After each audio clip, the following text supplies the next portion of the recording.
শ্রীলঙ্কা সফরে টি-20 ওডিআই সিরিজের জন্য দল ঘোষণা হয়ে গেছে টিম ইন্ডিয়ার। ওয়ানডে ফরম্যাটে জায়গা পাননি রবীন্দ্র জাদেজা। বারবাডোজে অনুষ্ঠিত টি-20 বিশ্বকাপের ফাইনালের পরেই টি-20 ফরম্যাট থেকে অবসর নিয়ে নেন ভারতের এই বাঁহাতি অলরাউন্ডার। শ্রীলঙ্কার বিরুদ্ধে ওডিআই ফরম্যাটে রবীন্দ্র জাদেজার জায়গা না হওয়ায় তার ওডিআই ক্যারিয়ার নিয়ে উঠছে প্রশ্ন। আসন্ন চ্যাম্পিয়ন্স ট্রফি 2025-এর আগে হাতে বেশি ওয়ানডে ম্যাচ পাবেন না কোচ গৌতম গম্ভীর। সেই কারণেই ভালো করে দল দেখে নিতে চান তিনি। ভারতীয় ক্রিকেট বোর্ড বিসিসিআইয়ের সূত্র সর্বভারতীয় স্তরের এক সংবাদ মাধ্যমকে জানিয়েছেন, আগামী বছরের চ্যাম্পিয়ন্স ট্রফির আগে 6টি ওয়ানডে ম্যাচ রয়েছে ভারতের। তার মধ্যে শ্রীলঙ্কায় রয়েছে 3টি।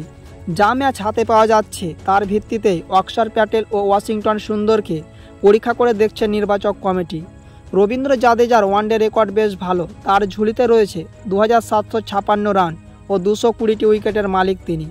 সূত্রের খবর অনুযায়ী টিম ম্যানেজমেন্ট ভবিষ্যতে দল গড়ার জন্য অন্য বিকল্পগুলোকেও খতিয়ে দেখবে। বোর্ড সূত্র অনুযায়ী জাদেজার ওয়ানডে পারফরম্যান্স খারাপ নয়। টিম ম্যানেজমেন্ট অন্য বিকল্পগুলোকেও খতিয়ে দেখছে। ভবিষ্যতে দল গড়ার জন্য জোর দেওয়া হচ্ছে। টেস্ট ফরম্যাটে রবীন্দ্র জাদেজার অবস্থান পরিবর্তন করা হচ্ছে না। বোর্ড সূত্র অনুযায়ী টেস্ট ক্রিকেটে জাদেজা দুর্দান্ত। হোম কন্ডিশনে জাদেজার বোলিংয়ের জবাব নেই। ওয়ার্ল্ড টেস্ট চ্যাম্পিয়নশিপে জাদেজা দলের গুরুত্বপূর্ণ সদস্য।